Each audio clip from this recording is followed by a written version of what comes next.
आज का वीडियो खास होने वाला है। इस वीडियो को देखने के बाद मेरा आपसे वादा है कि आपको कोई भी कैंडलस्टिक पैटर्न याद रखने की जरूरत नहीं पड़ेगी। सच कहूं तो आपको याद रखने की जरूरत भी नहीं है। जब हमारे सामने चार्ट्स ओपन रहते हैं तब हमें एक ही बात से फर्क पड़ता है कि कोई कैंडलस्टिक पैटर्न बुलिश सिग्नल दे रहा है या बेयरिश, और साथ ही यह सिग्नल कितना स्ट्रांग या वीक है।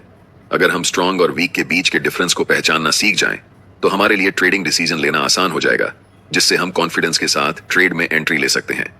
सबसे पहले कैंडलस्टिक फॉर्मेशन को रिवाइज कर लेते हैं, तभी हम यह कॉन्सेप्ट अच्छे से सीख पाएंगे। अगर किसी कैंडल का ओपन नीचे है और क्लोज ऊपर है तो उस कैंडल का रंग ग्रीन होता है और जनरली ग्रीन कैंडल बुलिश होती है। लेकिन अगर किसी कैंडल की ओपन ऊपर होती है और क्लोजिंग नीचे होती है तो उस कैंडल का रंग रेड होता है और रेड कैंडल जनरली बेयरिश होती है।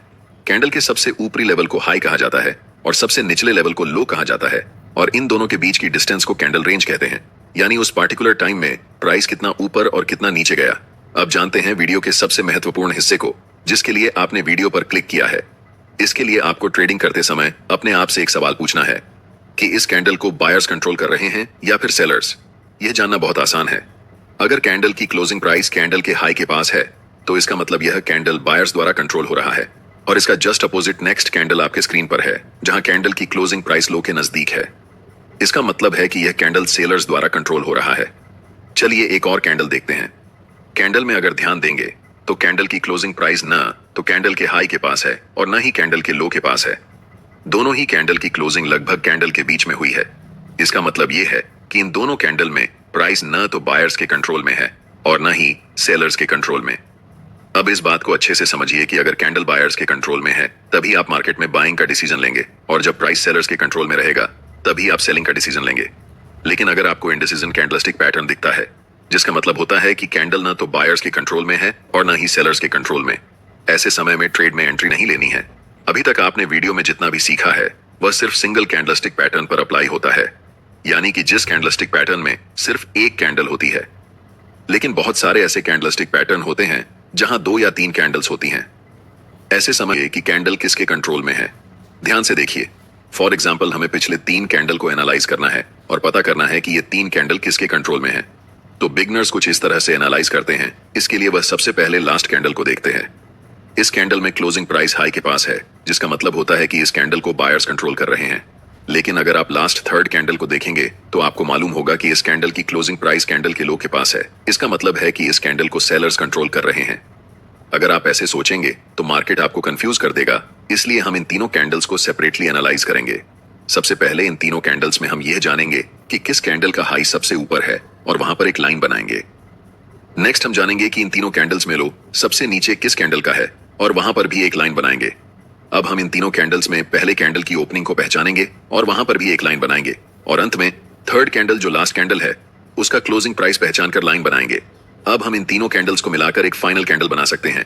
हाई और लो के बीच में कैंडल की विक होगी। नेक्स्ट ओपन और क्लोज के बीच में कैंडल की बॉडी होगी।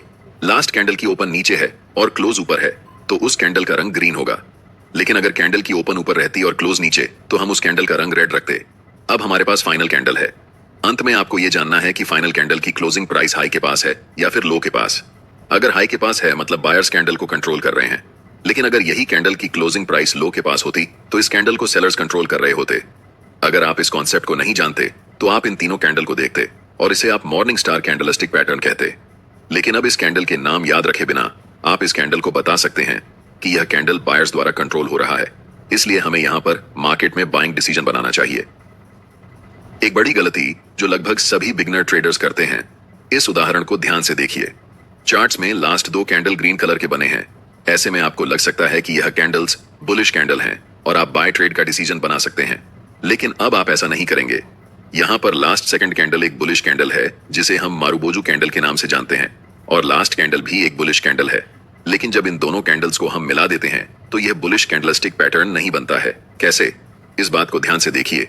सेकंड कैंडल की ओपनिंग प्राइस नीचे है और लास्ट कैंडल की क्लोजिंग प्राइस लगभग उसी लेवल पर है। इन दोनों कैंडल्स में से सबसे ऊपर है पहले वाले कैंडल का हाई और सबसे नीचे है लास्ट वाले कैंडल का लो। इन 4 चीजों को मिलाकर हम एक फाइनल कैंडल बना सकते हैं। क्लोजिंग और ओपनिंग के बीच में बॉडी होगी और हाई और लो के बीच में विक होगी। कैंडल की ओपन ऊपर है और कैंडल की क्लोजिंग नीचे है, जिस कारण हम इस कैंडल का रंग रेड रखेंगे। अब आप साफ साफ बता सकते हैं कि कैंडल की क्लोजिंग कैंडल के लो के पास है। इसका मतलब कि यह कैंडल सेलर्स द्वारा कंट्रोल किया जा रहा है और अब आप यहां पर सेलिंग का डिसीजन बनाने के बारे में सोचेंगे।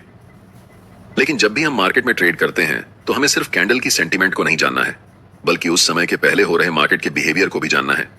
उदाहरण के लिए यहाँ पर प्राइस बड़ी बड़ी रेड कैंडल्स बनाते हुए नीचे की ओर आ रही है और लास्ट कैंडल एक स्मॉल बुलिश कैंडल बनता है। अगर हम सिर्फ इस कैंडल को स्टडी करेंगे तो हमारी ट्रेड फेल होने की चांसेस बहुत ज्यादा होंगी, क्योंकि अगर हम पहले प्रीवियस कुछ कैंडल्स को देखें तो हमें साफ साफ पता लग रहा है कि इस कैंडल के कंपैरिजन में लास्ट कैंडल की स्ट्रेंथ कुछ भी नहीं है। और ऐसे समय में सेलर्स फिर से मार्केट में अपनी पकड़ बना सकते हैं। इसलिए सिर्फ एक कैंडल को पहचान कर हम बाइंग या फिर सेलिंग का डिसीजन नहीं बना सकते हैं। एक और चार्ट देखते हैं। यहाँ पर प्राइस छोटी छोटी कैंडल्स बनाते हुए नीचे की ओर आ रही है और लास्ट कैंडल एक बड़ी बुलिश कैंडल बनता है। इसलिए हम यहाँ पर साफ साफ पता कर सकते हैं कि पिछले कुछ कैंडल्स के कंपैरिजन में लास्ट कैंडल बहुत बड़ी है, यानी कि इस कैंडल में ताकत ज्यादा है। और ऐसे कैंडल्स जब मार्केट में बनते हैं तभी हमें बाइंग डिसीजंस बनानी चाहिए। मार्केट में जितने भी कैंडलस्टिक पैटर्न हैं, उनके पीछे की साइकोलॉजी यही है कि उस कैंडल को कौन कंट्रोल कर रहा है, बायर्स कंट्रोल कर रहे हैं या फिर सेलर्स कंट्रोल कर रहे हैं। आशा करता हूं कि अब आपको कोई भी कैंडलस्टिक पैटर्न याद रखने की जरूरत नहीं पड़ेगी।